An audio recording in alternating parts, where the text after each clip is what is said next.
ನನ್ನ ಹೆಸರು ದೇವಾನಂದ್ ಅಂತ. ಹಾಸನ ಜಿಲ್ಲೆ ಬೇಲೂರು ತಾಲೂಕು ತೊಳಲು ಗ್ರಾಮ. ಇಲ್ಲಿ 5-6 ಎಕರೆ ಕಾಫಿ ಜಮೀನಿದೆ. ಅದರಲ್ಲಿ ಕಾಫಿ, ಪೆಪ್ಪರು, ಅಡಿಕೆ ಕೃಷಿ ಮಾಡ್ತಾಯಿದ್ದೀವಿ. ನಮ್ಮ ತಂದೆ ಕಾಲದಿಂದಲೂ ಕಾಫಿ ಬೆಳೆಗಾರರೇ. ಹೊಸ ಶೈಲಿಲಿ ಕಾಫಿ ಮಾಡಬೇಕು ಅನ್ನೋ ನಮ್ಮ ಒಂದು ಕನಸಾಗಿತ್ತು. ಹಾಗಾಗಿ ನಮ್ಮ ಹಳೆ ಗಿಡನೆಲ್ಲ ತೆಗೆದು ಹೊಸ ವೆರೈಟಿ ರೂರು ಅಂತ ಕರೀತಾರೆ ಇದನ್ನು ಮಾಡ್ದು. ಇನ್ನೊಂದು ಸ್ವಲ್ಪ ಚಂದ್ರಗಿರಿ ಮಾಡಿದ್ದೀವಿ. ಇದೊಂದು 12 ವರ್ಷದ ಗಿಡ ಈಗ. ಮತ್ತು ಆಧುನಿಕ ಬೇಸಾಯ ಪದ್ಧತಿನ ಅಳವಡಿಸಿ ಕಾಫಿನ ಬೆಳೀತಾ ಇದ್ದೀವಿ. ನಮಗೆ ಪ್ರೀಮಿಯಮ್ಮು ಸಹ ಸಿಗ್ತಾಯಿದೆ. ಕಾಫಿಲಿ ಗುಣಮಟ್ಟದಲ್ಲೂ ತುಂಬ ಚೆನ್ನಾಗಿದೆ. ಆದಷ್ಟು ಸಾವಯವದ ಕಡೆ ಹೋಗಬೇಕು ಅಂತ ಪ್ರಯತ್ನ ಮಾಡ್ತಾಯಿದ್ದೀವಿ. ಆಮೇಲೆ ಕಾಫಿಲಿ ಆದಷ್ಟು ಖರ್ಚನ್ನ ತುಂಬ ಕಮ್ಮಿ ಮಾಡಿ ನಾವು ಕಾಫಿನ ಬೆಳೀತಾ ಇದ್ದೀವಿ. ಖರ್ಚು ಕಮ್ಮಿ ಅಂದರೆ ನಾವು ಪ್ರೂನಿಂಗ್ ಮಾಡಲ್ಲ, ಇದರಲ್ಲಿ ಕಸಿ ಮಾಡಲ್ಲ. ಇದಕ್ಕೆ ನಾವು 4 ಬಾರಿ ಗೊಬ್ಬರ ಕೊಡ್ತೀವಿ. ಅಂದರೆ ತುಂಬ ಕಮ್ಮಿಯಾಗಿ ಕೆಮಿಕಲ್ ಮೆನ್ಯೂರ್ ಕೊಡ್ತೀವಿ. ಆಮೇಲೆ ಕೊಟ್ಟಿಗೆ ಗೊಬ್ಬರನ ಕೊಡ್ತೀವಿ. ಅಂದರೆ ಕೊಟ್ಟಿಗೆ ಗೊಬ್ಬರನ ಅಂದರೆ ಅದನ್ನು ಟ್ರೀಟ್ಮೆಂಟ್ ಮಾಡಿ ಸೂಡೋಮೋನಾಸ್, ಟ್ರೈಕೋಡರ್ಮಾ ಮತ್ತು ವೇಸ್ಟ್ ಡಿಕಂಪೋಸರ್ ಎಲ್ಲ ಹಾಕಿ, ಮತ್ತು ನೂಲ್ಗಿಲಿ ಇದು ಬರುತ್ತೆ ಸಾಯಿಲ್ ಅಂತ, ಅದನ್ನು ಹಾಕಿ ಟ್ರೀಟ್ಮೆಂಟ್ ಮಾಡಿ ಕಾಫಿಗೆ ಕೊಡ್ತೇವೆ. ಎಕರೆಗೆ ಒಂದು 20-25 ಮೂಟೆವರೆಗೆ ಇಳುವರಿ ಇದೆ.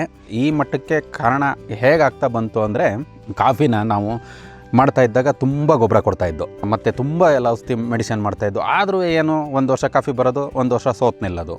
ಆಗ ಇದಕ್ಕೇನಕ್ಕೆ ಹೀಗಾಗ್ತಾಯಿದೆ ಅಂದಾಗ ಆಕಾಶವಾಣಿಯಲ್ಲಿ ವಿಜಯ್ ಅಂಗಡಿಯವರು ಒಂದು ಪ್ರೋಗ್ರಾಮ್ ನಡೆಸ್ಕೊಡ್ಬೇಕಾದ್ರೆ ಗೊತ್ತಾಯಿತು. 2012ರಲ್ಲಿ ನೂಲ್ಗಿ ಬಗ್ಗೆ ಮಾಹಿತಿ ಸಿಕ್ತು.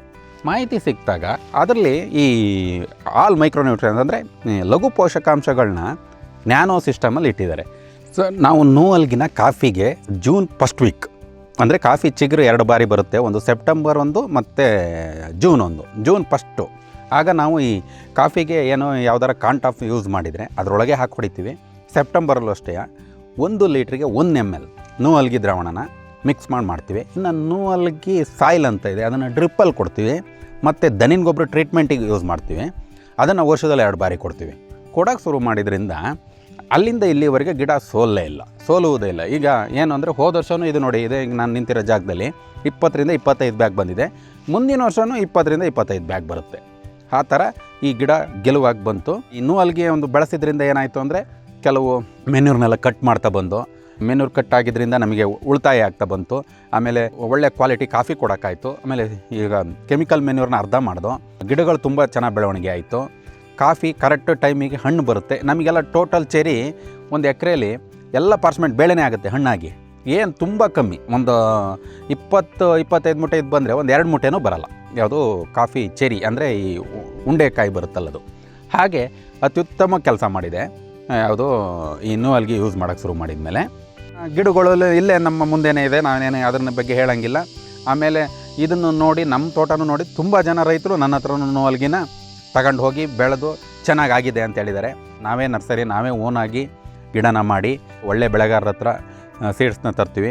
ಹಾಗಾಗಿ ಏನಾಗುತ್ತೆ ಅಂದರೆ ಗಿಡದ ಗುಣ ಒಂದೇ ಥರದಲ್ಲಿ ಇರುತ್ತೆ. 1,000 ಗಿಡ ನೆಡಬೇಕು ಅಂದರೆ ನಾವು 2,000 ಗಿಡ ಮಾಡ್ತೀವಿ. ಆ ಗಿಡ 2,000 ಮಾಡಿದಾಗ ನಮಗೆ ಬೇಕಾದನ್ನ ಸೆಲೆಕ್ಟ್ ಮಾಡಿ ನೆಟ್ಕೊತೀವಿ. ಹಾಗಾಗಿ ನಮಗೆ ಕಾಫಿಯಲ್ಲಿ ಒಳ್ಳೆಯ ಒಂದು ಆದಾಯ ಬರ್ತಾಯಿದೆ. ಒಟ್ಟಿನಲ್ಲಿ ಅಗ್ರಿಕಲ್ಚರ್ ಎಲ್ಲ ಬಿಟ್ಟು ಹೋಗ್ತಾ ಇರೋ ಟೈಮಲ್ಲಿ ರೈತರು ಒಂದು ಕ್ರಮಬದ್ಧವಾದಂಥ ವ್ಯವಸಾಯ ಮಾಡಿದರೆ ಆದಾಯ ಗಳಿಸ್ಬೋದು ಅಂತ ಹೇಳೋಕ್ಕೆ ಇಷ್ಟಪಡ್ತೀನಿ.